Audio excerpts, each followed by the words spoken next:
This is how to book Umrah and go to Umrah on your own without any hassle or having to deal with any kind of agents and stuff. You're able and you're competent and you're strong. You need to be able to speak either English or Urdu or French or Arabic. This is how you can go to Umrah on your own with your family without the hassle of having to wait for 30 people to get on a coach, without the hassle of having to rely on someone to have done all of this work for you. This is easy as it gets. Nowadays, it's not like it was 20, 30 years ago. If you're going to go Umrah, this is what you do. You go onto the Saudi Arabia website, iVisa, and you can you can Google it, it's Umrah visa, and this will be the first hit you come up. You enter the country that you're coming from, your passport, your destination, and then you click that travel visa. And once you click that and you press apply, it takes you through. So that's how much it cost me. I'll put the price in sterling as well next to it so you get an idea later on. Once you've done that, you may need to do the first step before if it asks you for the hotel. So you'll need to book your hotels. And you go to booking.com. Here I've chosen a random set of dates for next week. And 4 people, 1 room. And then here I'm just going to explain to you. In Makkah, this is literally within walking distance. That's the Jumeirah. And that is 13,000 rupees per night. Price in dollars and sterling is up for you.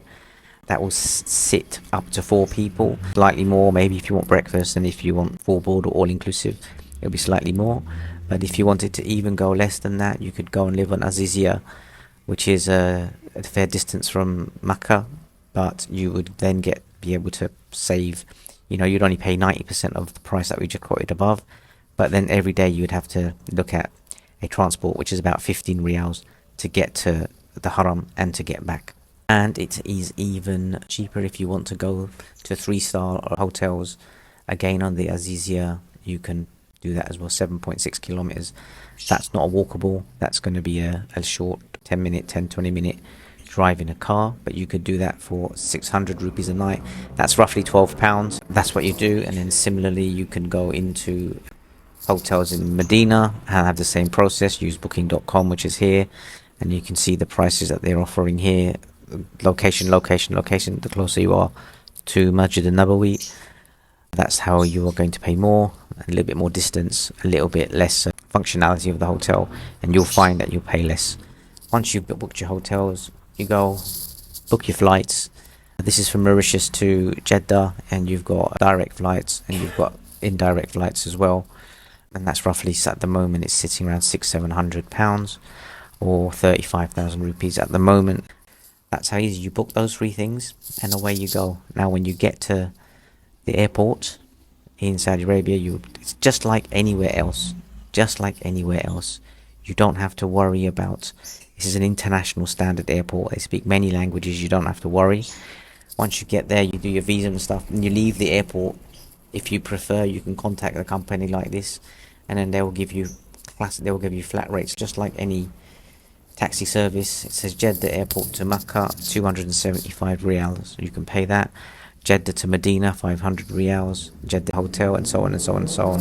If you prefer, you can also haggle with these people and get the price down as well. If you're brave enough to go and find a taxi, wait on the taxi stand. But if you're for peace of mind, book all of this in advance, and everything's done for you.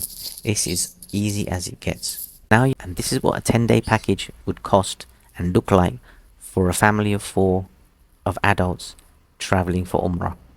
These are your cost of your flights. This is the cost of 5 days in Makkah and 5 days in Medina.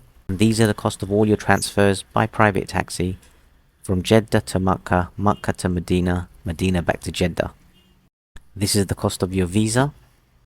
Let's divide by 4 to get the price per person. And this is what you're paying to go for Umrah. Always contact the concierge of the hotel if you want to go and visit certain sites, or if you need other things and other support from the hotel.